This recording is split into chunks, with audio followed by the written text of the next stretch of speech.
She asked a stranger to pretend he loved her, then the cowboy wouldn't let go. The moment Hannah Bell took a stranger's arm in the middle of Mercy Creek, she knew one lie could save her life or ruin it forever.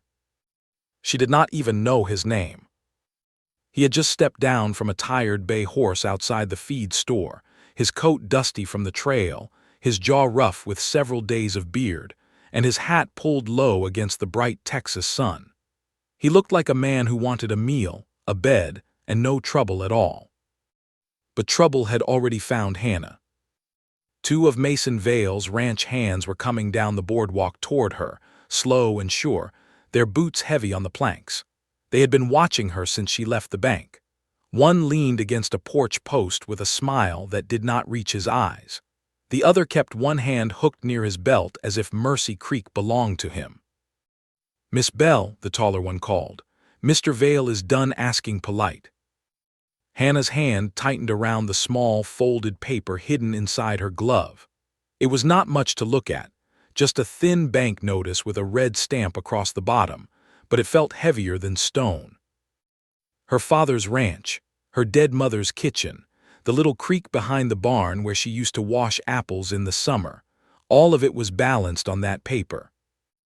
And Mason Vale wanted all of it. Hannah looked left, then right. The street was busy enough for people to pretend they were not watching. A woman at the dress shop window suddenly became very interested in ribbon. The blacksmith lowered his hammer and looked away. Mercy Creek had learned the same lesson every small town learned when one rich man owned too much land. Fear made people quiet. The two men came closer. Hannah saw the stranger by the hitching rail. He was tall, broad-shouldered, and still as a fence post in a storm. Dust marked the hem of his long coat. His horse drank from a trough behind him. He had a leather saddlebag over one shoulder and a look in his eyes that said he noticed more than he showed.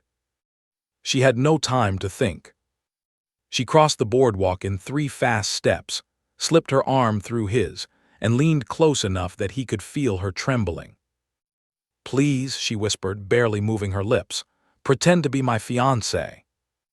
The stranger turned his head a little, but his face did not change. "What?" "Just for 1 minute," she said, her voice soft and desperate. "If you walk away now, they will follow me." The men stopped a few feet from them. Hannah lifted her chin and forced a smile, so bright it nearly broke her heart. "Gentlemen," she said, loud enough for half the street to hear, "I do not believe you have met the man I am promised to." The stranger did not pull away. That was the first kindness. He looked at the two men with a calm, unreadable face. Then slowly he placed his hand over Hannah's where it rested on his arm, not rough, not possessive, just steady enough to make the lie look real. The taller man narrowed his eyes. "Funny, we hadn't heard Miss Bell was spoken for." "Then I suppose Mercy Creek gossip is slower than folks claim," the stranger said.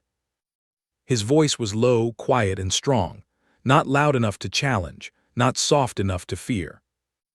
Hannah felt the men measuring him, his boots, his shoulders, the old scar near his left eyebrow, the way his right hand rested easy near his coat, not reaching for anything but not helpless either. The shorter man spat into the dust. "Mr. Vale won't like this. I have lived this long without worrying much over what men I never met happen to like," the stranger said. A few people on the street turned then. A door creaked open. Someone coughed from the hotel porch. "Witnesses." That changed things. The taller man looked at Hannah. "Mr. Vale expects your answer by sundown." "He can expect whatever comforts him," Hannah said, though her throat felt dry. "My answer has not changed." The men stepped back, but their eyes stayed on the stranger. "This ain't done," the shorter one muttered. "No," the stranger said, "I expect it is not." They walked away at last, boots striking the boardwalk like warning knocks on a coffin lid. Only when they turned the corner near the livery did Hannah's breath leave her. Her hand slipped from the stranger's arm. She stepped back quickly, shame rushing into her face. "I am sorry," she said. "I truly am. I had no right to pull you into that." He studied her for a moment. Up close, she saw he was younger than he first looked, maybe 32, but weather and silence had added years to him. His eyes were gray, tired, and careful. "What is your name?" he asked. "Hannah Bell." "And who is Vale?" Her eyes moved toward the end of town, where Mason Vale's big white house stood above Mercy Creek like it had been built to watch everyone below. "The man who wants my father's ranch," she said, "and me with it if he can manage both." Something changed in the stranger's face then, not surprise, recognition. "Your father owe him money." Hannah nodded. "A debt that grows every time Mr. Vale opens his mouth. My father signed one note after the winter fever took our cattle. Now Vale says the only way to settle it is for me to marry him and hand over the Bell place." The stranger looked down the street, where the men had disappeared. "And you thought a fake fiancé would stop him?" "For today," she said, "today was all I had." A wagon rattled past them. Dust lifted around Hannah's skirt. She pressed the folded paper deeper into her glove as if hiding it could make the truth smaller. "I will tell people it was a misunderstanding," she said. "You can leave town before supper. I will not let this trouble follow you." The stranger gave a faint, humorless smile. "Trouble has been following me longer than you have, Miss Bell." She looked at him carefully. "You still have not told me your name." "Elias Reed." The name meant nothing to her, but the way he said it carried weight, like he had once been known by another title and had laid it down somewhere painful. "Well, Mr. Reed," Hannah said, trying to gather what was left of her pride, "thank you for not embarrassing me in front of half the town." "I did not do it for half the town." His answer was simple, but it made her look up. For a heartbeat, the noise of Mercy Creek seemed to soften around them. The horse at the trough lifted its head. A curtain moved in the hotel window. Somewhere down the street, a child laughed, unaware that Hannah's whole future had just shifted under her boots. Then Elias looked at the glove on her hand. "You are holding something you do not want anyone to see." Hannah went still. He had noticed. Of course he had. "It is nothing," she said too quickly. Men like Vale do not send riders after nothing. She looked toward the corner again, afraid the men might return. Then she looked back at Elias Reed, the stranger she had turned into a fiancé with one frightened whisper. "My father does not know," she said. "The bank gave me until tomorrow morning. If we do not pay, Vale can force the ranch into sale." Elias' face hardened. "How much?" "More than we have." Her voice broke, though she tried to stop it. "More than I can earn, more than any honest neighbor can lend without Vale punishing them for it." He was quiet so long she thought he was already deciding to ride away. Then he asked, "Where is your ranch?" Hannah blinked. "West of town, 3 miles past the Cottonwood Bend." "Then we had best get there before sundown." Her heart gave a small, dangerous jump. "Wait." Elias picked up his saddlebag and turned toward his horse. "You told the street I was your fiancé, Miss Bell. By nightfall, Vale will hear it from 10 mouths, each one adding something new." He looked back at her. "If I ride away now, your lie dies before it can protect you." Hannah stared at him, caught between relief and fear. "You do not even know me." "No," Elias said, "but I know the look of a woman standing alone while a whole town pretends not to see." Those words found something tender and bruised inside her. Before she could answer, a rider appeared at the far end of Mercy Creek, coming fast through the dust. He reined hard outside the bank, spoke to one of Vale's men, and pointed straight toward Hannah. Elias saw it too. The rider carried a black envelope in his hand. Hannah's face went pale. "That is Vale's seal," she whispered. Elias stepped close again, not as a performer this time, but as a shield. "Then I suppose our engagement just got more serious." And as the rider crossed the street toward them, Hannah realized the lie she had spoken to survive the morning might become the only thing standing between her family and the man who meant to take everything. The black envelope reached Hannah before she was ready to touch it. The writer was a thin young man with dust on his cheeks and fear in the corners of his mouth. He did not look like one of Mason Vale's usual men. He looked like a boy paid too little to carry messages from men too powerful to answer for them. "Miss Bell," he said, holding the envelope out, "Mr. Vale says this is to be opened at your father's table." Hannah did not take it at first. Elias stood close beside her, so close that the town could still believe the story she had made up. His arm brushed hers. His presence was quiet but steady, like a post driven deep into hard ground. "Who sent you?" Elias asked. The writer glanced at him. "Mr. Vale." "I heard that part. Who handed it to you?" The boy swallowed. "Mr. Vale's foreman, Jeb Rucker." Hannah's stomach tightened at the name.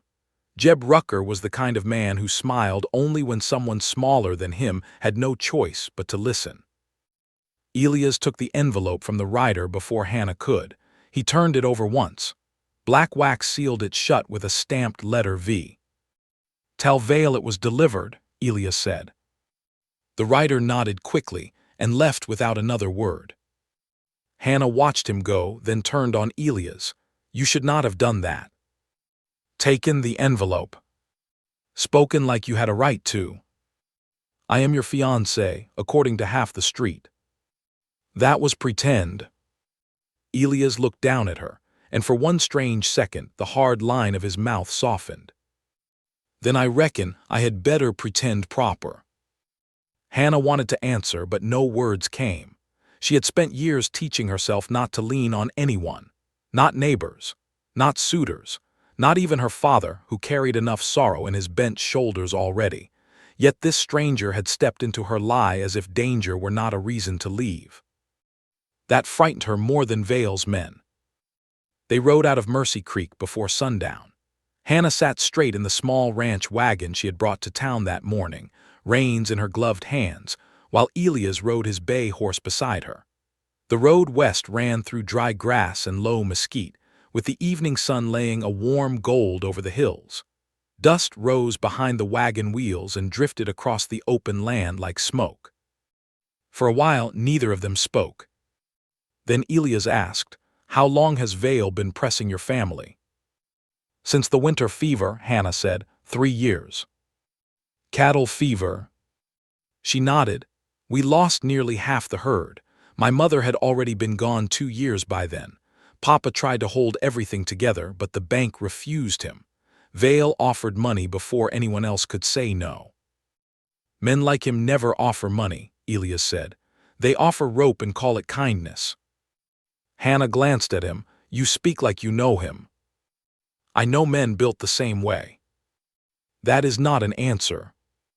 "No," he said, "it is not." The silence returned, but this time it had shape. Elias Reed was not just a drifter looking for supper and day work. There was something behind him, something he kept wrapped tight. Hannah knew secrets when she saw them.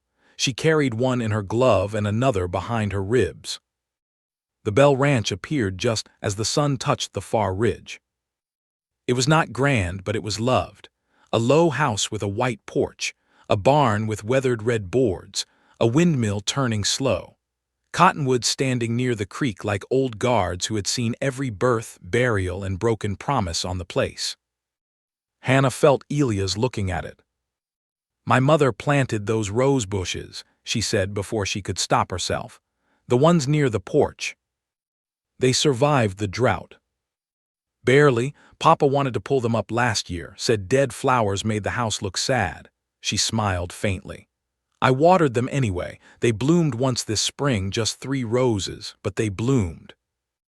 Elias looked at the house again, and something in his eyes changed. Not pity, understanding.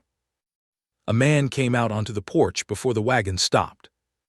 Samuel Bell had once been tall in the way ranch men are tall, broad from work and sun.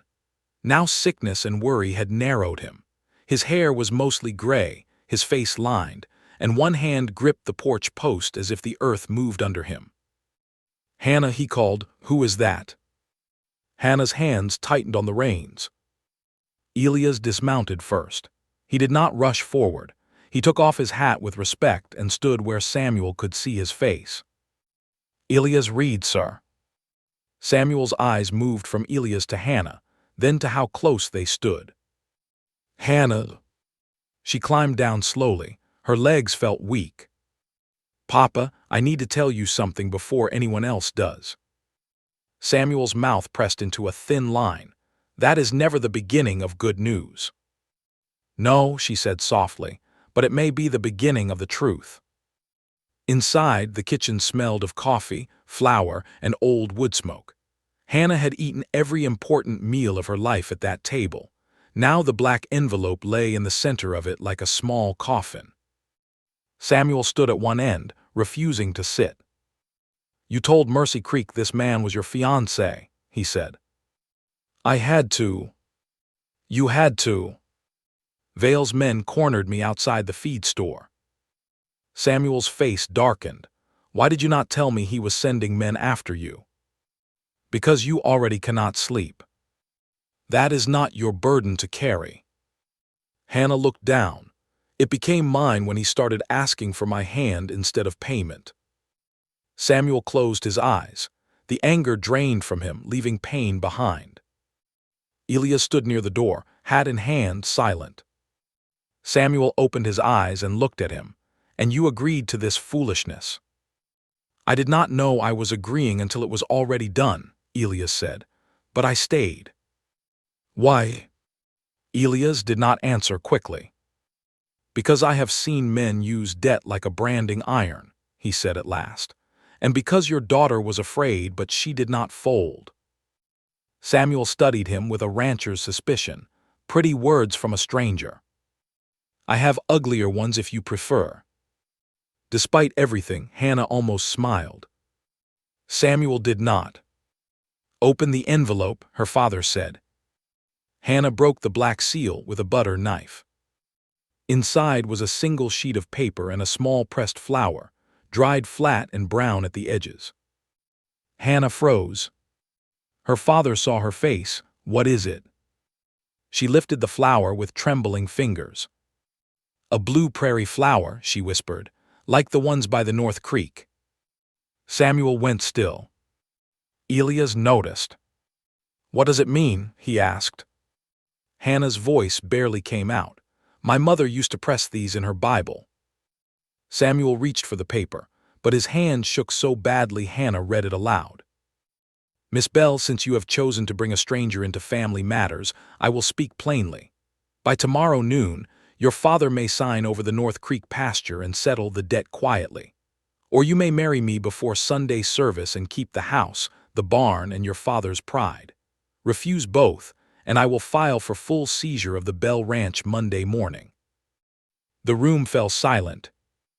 Then Hannah saw the final line. Her breath caught. "What?" Elias asked.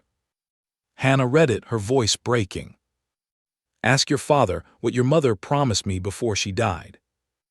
Samuel Bell staggered back, as if the words had struck him. Hannah turned to him, cold fear moving through her chest. "Papa," she whispered, "what does he mean?" Samuel's face had gone pale beneath the weathered brown of his skin. For the first time in Hannah's life, her father looked truly afraid of a memory. Before he could answer, a horse cried outside. Elias moved first, fast and silent, crossing to the kitchen window. A lantern was swinging near the barn. Then another. 3 riders had come through the south gate without invitation. Elias looked back at Hannah, his face hard now. "Vale didn't send that envelope to warn you," he said. "He sent it to see what you would do next." Hannah stepped beside him and saw Jeb Rucker dismount in the yard, smiling under the lantern light. And behind him, tied to his saddle, was one of her father's missing cattle ropes, stained with fresh creek mud. Jeb Rucker stood in the Bell yard like a man who had never learned shame. The lantern in his hand swung slow, throwing yellow light across his face. 2 riders waited behind him near the south gate, their horses shifting in the dust. One of them had a rifle across his lap, not aimed, but held where everyone could see it. Elias stepped onto the porch first. Hannah followed before her father could stop her. The night air smelled of creek mud, horse sweat, and coming rain. Clouds had covered the stars, and the wind moved low through the cottonwoods behind the house. The whole ranch seemed to hold its breath. "Evening, Miss Bell," Jeb called. "Mr. Vale asked me to make sure you received his letter." Hannah looked at the rope tied to his saddle. Mud clung to it in thick, dark patches. "That rope belongs to us." Jeb glanced back as if he had only just noticed it. "Does it?" "It hung in our north shed this morning." Funny things happen to rope in open country. Elias came down one porch step. Funny things happen to men who steal from the wrong barn. Jeb's smile faded just a little. "And who might you be giving warnings on Bell land?" Hannah lifted her chin. "The man I am going to marry." The words came easier this time. That frightened her. Jeb looked Elias up and down, then laughed once. "That story is running fast through town. Mr. Vale figured it had more dust than truth." "It has enough truth for you to step careful," Elias said. The 2 men behind Jeb shifted in their saddles. One muttered something Hannah could not hear. Samuel Bell appeared in the doorway, one hand gripping the frame. "Get off my land, Rucker." Jeb tilted his hat. "Mr. Bell, I came polite." "You came after dark." "I came with a message. Mr. Vale says the North Creek pasture is not to be used until this matter is settled. Any cattle found grazing there by morning will be considered trespass." Samuel's face twisted. "That pasture has belonged to my family since before Vale ever set foot in Mercy Creek." "Paper says different now." "His paper lies." Jeb's eyes moved to Hannah. "Then I suppose Miss Hannah best marry the man and make all the lying stop." Elias took another step down. Hannah touched his sleeve, stopping him. Not because she feared Jeb. Because she feared what Elias might do for her. She had known him less than a day, yet there was something in him that made a person feel protected before they were wise enough to question the cost. She had seen men act brave before. Young ranch hands with too much pride, suitors trying to impress her, drunk cowboys outside the saloon. Elias was different. His stillness was not for show. It came from having already seen what danger could take. "Mr. Rucker," Hannah said, keeping her voice steady, "tell Mason Vale I will answer him at Sunday service in front of the whole town." Jeb blinked. "Sunday?" "Yes." Elias turned his head slightly, surprised. "So you are considering his offer," Jeb said. "I am saying if Mr. Vale wants my answer, he can hear it where everyone else can hear it too." Jeb studied her for a long moment. Then his smile returned, thin and unpleasant. "You always did think courage and sense were the same thing." "No," Hannah said. "I learned sense from my father, courage from my mother." At the mention of her mother, Samuel made a small sound behind her. Jeb heard it. His eyes sharpened. "Your mother was a sensible woman," he said. "Maybe you ought to ask your father just how sensible before you make big speeches at church." Samuel stepped forward. "Leave her mother out of your mouth." Jeb raised both hands in false peace. "Like I said, I came polite."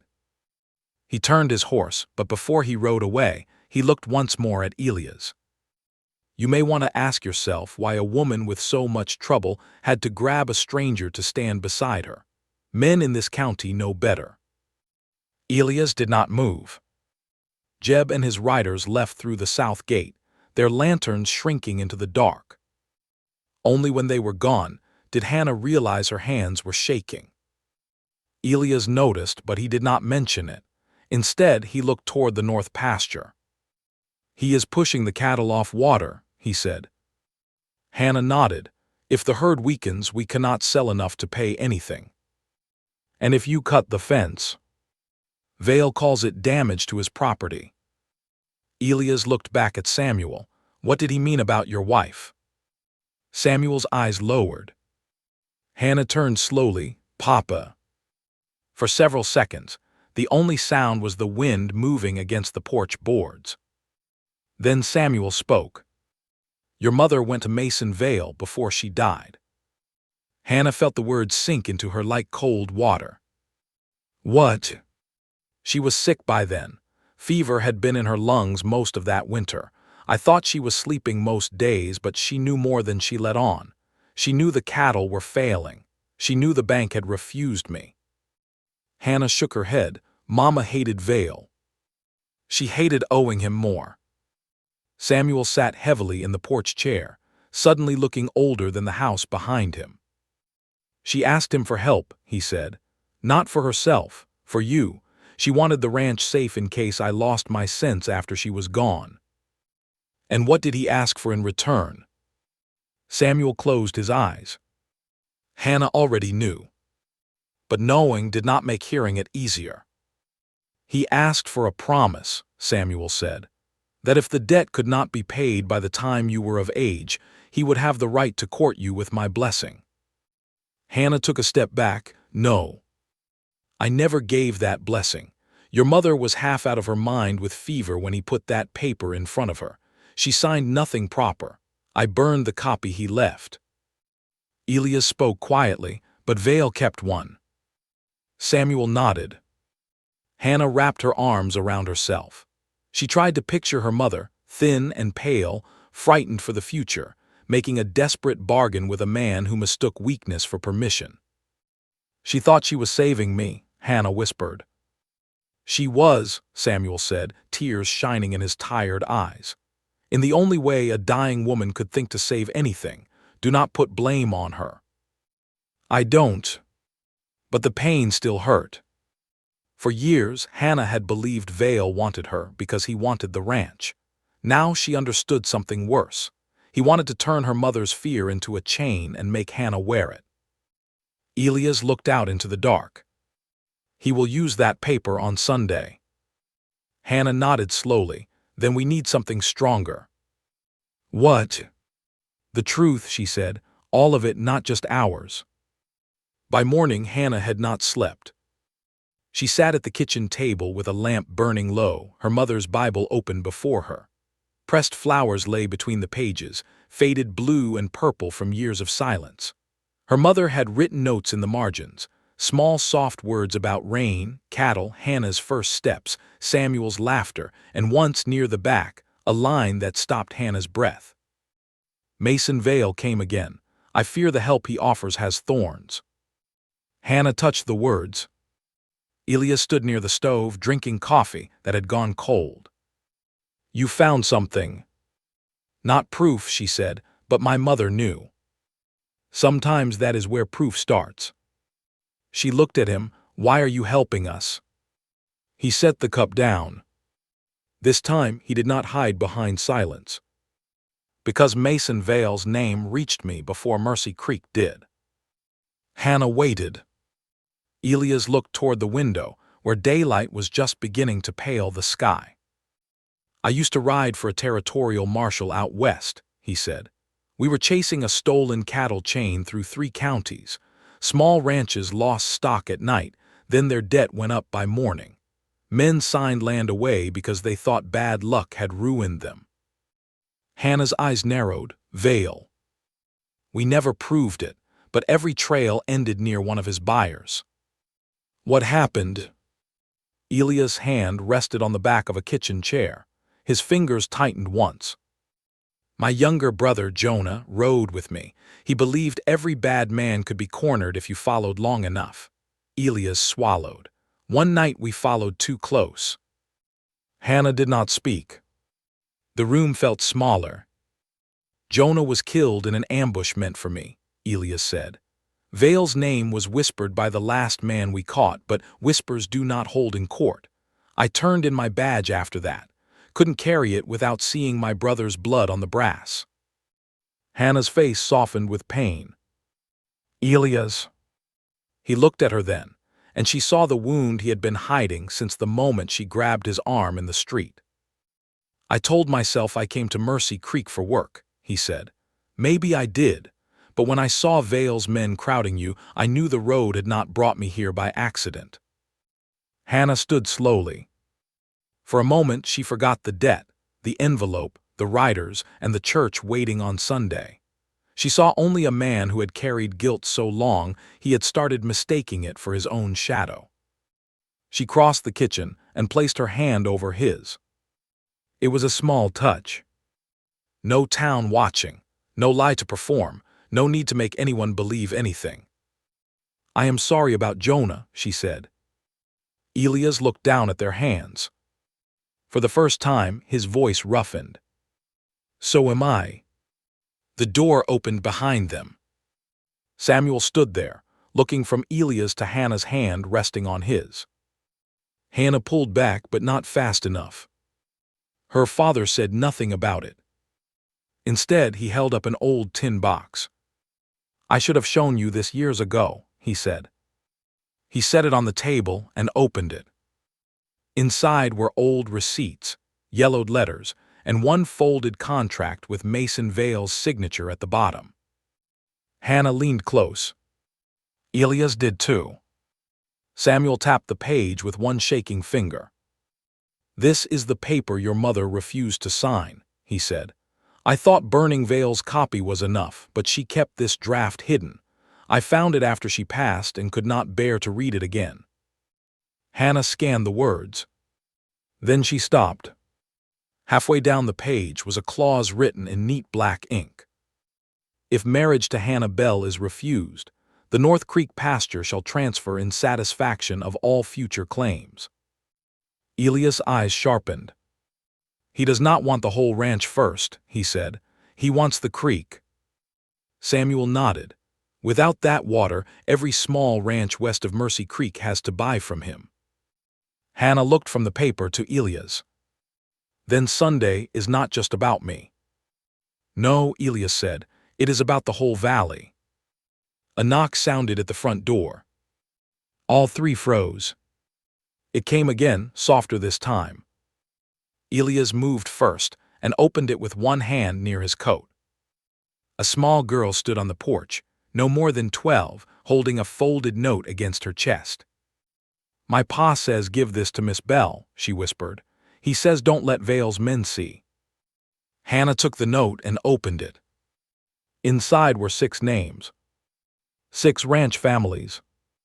And one line written beneath them. We will speak on Sunday if you speak first. Hannah looked at Elias, her eyes bright with fear and hope. For the first time in 3 years, Mason Vale might not be facing one lonely ranch girl. He might be facing Mercy Creek. And when Hannah looked down at the hidden contract again, she knew Sunday would either break Vale's hold forever or make him desperate enough to strike before the church bell rang. Sunday morning came bright and windless, which somehow made Mercy Creek feel more dangerous.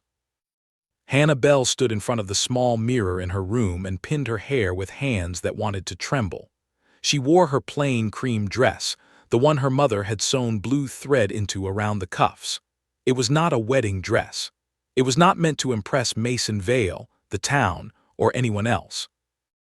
It was the dress she wore when she needed to remember who she was. On the bed behind her lay 3 things.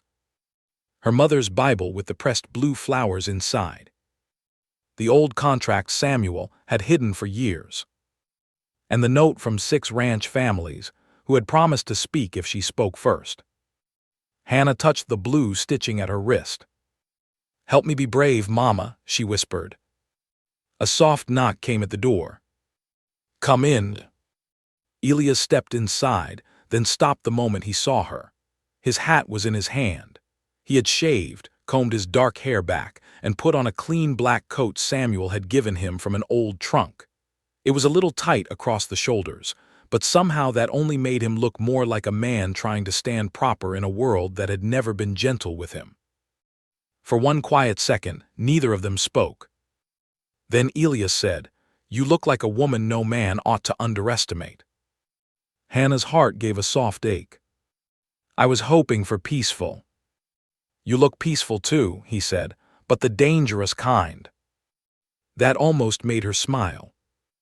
Outside, Samuel called for the wagon, but Elias did not move. His eyes lowered to the Bible and the papers on the bed. "You do not have to do this alone," he said. "I know. I mean it, Hannah. Whatever happens in that church, I will stand beside you." She looked at him then, as my pretend fiancé. His face softened. "No." The room became very still. Hannah felt the weight of every hour since she grabbed his arm in town. The first lie, the black envelope, Jeb Rucker in the yard, her mother's hidden fear, Elias speaking his brother's name like it still hurt to breathe around it. Somewhere between all those moments, the lie had changed shape. It was no longer a shield. It had become a door. Elias took one step closer. "I came into Mercy Creek carrying a dead man's memory and thinking I had nothing left worth keeping," he said quietly. "Then you took my arm like the whole world had cornered you, and somehow you still looked ready to fight it. I do not know what name to give what happened after that. I only know I do not want to ride away from it." Hannah's throat tightened. "You barely know me. I know you water dead roses until they bloom again. I know you read old contracts by lamplight when others would be crying into their hands. I know you are scared and still walk forward." His voice lowered. "That is enough to start with." Hannah looked away before the tears could fall. For years, men had wanted pieces of her life, her land, her name, her duty, her silence. Elias was the first man who had looked at her fear and called it courage. She reached for his hand. "You once said trouble had been following you longer than I had," she said. "It has." "Then maybe it is tired," she squeezed his fingers. "Maybe it can rest here a while." Elias looked at their joined hands, and the hard grief in his face loosened.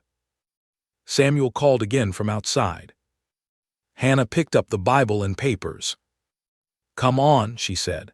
"If Mercy Creek is going to see the truth, we had better not arrive late." The church was full before the bell stopped ringing. Farmers stood along the walls. Ranch wives filled the back pews. Men who had not spoken against Mason Vale in years sat stiff and silent with their hats turning in their hands. The 6 families from the note were there too, scattered through the room but watching Hannah with the same quiet promise in their eyes. Mason Vale sat in the front pew, as if it already belonged to him. He was dressed in a fine gray suit, his silver watch chain shining against his vest. Jeb Rucker stood near the side door with one arm in a sling from a fall he claimed had happened near the creek. Nobody believed him, but nobody had yet said so aloud. When Hannah entered with Samuel on one side and Elias on the other, whispers moved through the church like wind through dry grass. Vale turned and smiled. It was the smile of a man who thought patience had finally brought him his prize. The pastor rose slowly. "Miss Bell," Mr. Vale asked to speak before service. "Since this matter seems to touch half the valley, I allowed it. I pray all words spoken here will be honest ones." Vale stood. "Honest words are exactly what I came for," he said, turning toward the congregation. "For 3 years I have shown patience to the Bell family. I lent money when others would not. I waited while Mr. Bell delayed payment. I offered a respectable solution that would preserve their home and name." His eyes moved to Hannah. "Instead, Miss Bell has chosen to shame herself with a stranger whose past no one here knows." Elias did not move. Hannah felt heat rise in her face, but she kept her chin lifted. Vale continued, "I hold a lawful claim. The North Creek pasture belongs to me if the debt is refused, and there is also the matter of an understanding made by Hannah's late mother, a woman of better sense than her daughter seems to possess." Samuel took a step forward, but Hannah touched his arm. "No, Papa," she whispered, "let him finish." Vale lifted a folded paper. "Mrs. Bell knew the ranch would need saving. She knew I was willing to save it. She gave her word that I would not be cast aside like some beggar after doing so." A murmur crossed the room. Hannah opened her mother's Bible. My mother also wrote things down, she said. Vale's smile tightened. A daughter's grief is not a legal answer. No, Hannah said, but your own draft is. She held up the contract Samuel had hidden. The church went quiet. Vale's eyes changed. It was quick, but Elias saw it. So did Hannah. This paper was written before my mother died, Hannah said, turning so the room could hear her clearly. It says if I refused marriage, the North Creek pasture would pass to Mr. Vale, not the whole ranch. The creek, the water every small ranch west of town depends on. Several men looked sharply at Vale. One rancher stood from the third pew. He cut my herd off that same water last spring. Another rose near the back, and mine. A woman in a brown bonnet lifted her voice. My husband paid him twice what our note said and still lost 20 acres. Then another man stood. Then another. The church filled with voices that had been trapped too long behind fear. Vale's face darkened. This is disorder. No, Hannah said, stronger now. This is what happens when people stop whispering alone. Jeb Rucker shifted toward the door. Elias turned his head, leaving early Jeb. The whole church looked at him. Jeb froze. The sheriff, who had been sitting quietly near the back, stood and blocked the side aisle. He was an older man with tired eyes, but his voice carried. Mr. Rucker, I believe you and I need to speak about why you came to the Bell Ranch after dark with a stolen rope and 3 riders. Jeb looked at Vale. Vale did not look back. That was all it took. A man like Jeb Rucker could be loyal to money, but he would not be loyal to silence if silence meant taking the whole blame alone. He told us to scare them, Jeb said, his voice cracking. Said if Miss Bell thought the creek was already lost, she would marry him before Monday. Vale spun toward him. You fool. The word rang through the church. Then Vale understood he had said too much. The sheriff stepped forward. Mason Vale, you will come with me. Vale looked at the congregation, searching for one friendly face, one frightened man, one person still willing to bow his head. He found none. His eyes landed on Hannah last. You think this saves you, he said coldly. Debt does not vanish because a room full of cowards finally found their voices. No, Hannah said, but lies lose power when they are spoken in daylight. The sheriff took Vale by the arm. For a moment, Elias looked at Mason Vale and saw the shadow of every trail he had followed, every stolen herd, every unanswered question about his brother. He wanted a confession. He wanted every old wrong named and nailed to the church door. But then Hannah's hand found his. Warm, alive, present. And Elias realized something quietly powerful. Some justice came late. Some came incomplete. But not every wound needed the same man to bleed before it could begin to close. Vale was led out of the church under the eyes of the whole valley. By the end of that week, the county judge ordered the North Creek pasture claim suspended until the debt papers could be reviewed. By the end of the month, 3 more ranch families brought their own records forward. Mason Vale's neat little empire began to break, not in one grand fall, but piece by piece, the way rotten wood gives when enough honest hands push against it. The Bell Ranch was not suddenly rich. The roof still leaked in hard rain. The herd was still smaller than Samuel wished. The roses still needed watering when the summer heat pressed down. But the creek stayed theirs. And Mercy Creek was no longer quiet.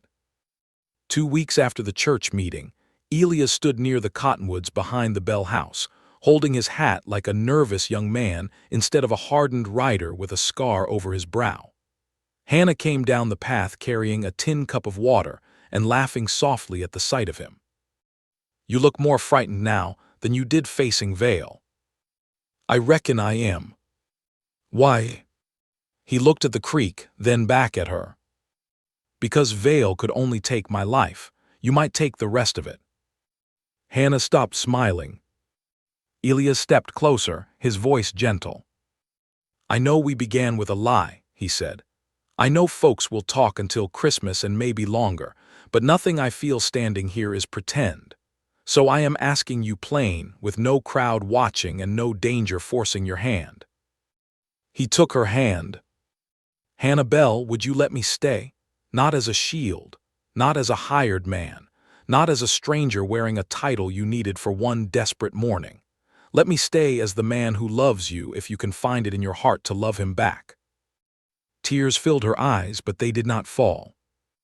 She looked at the creek, at the roses near the porch, at her father standing far off by the barn pretending not to watch. Then she looked back at Elias. "I think," she said softly, "I started loving you the day you did not laugh at my lie." He let out a breath that sounded like a prayer. Hannah stepped closer and rested her forehead against his chest.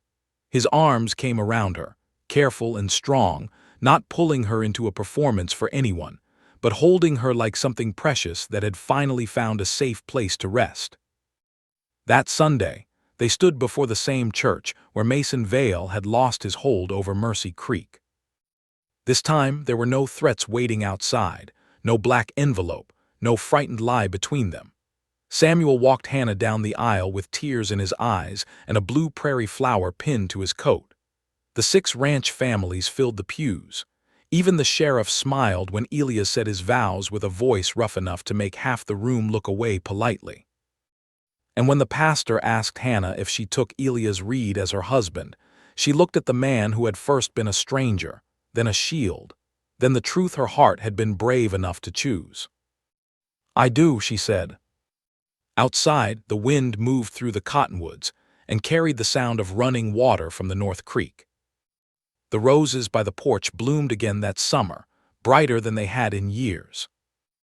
And sometimes, when Hannah and Elias sat together in the evening, she would tease him about the morning she stole his arm in town and made him her fiancé without even asking his name.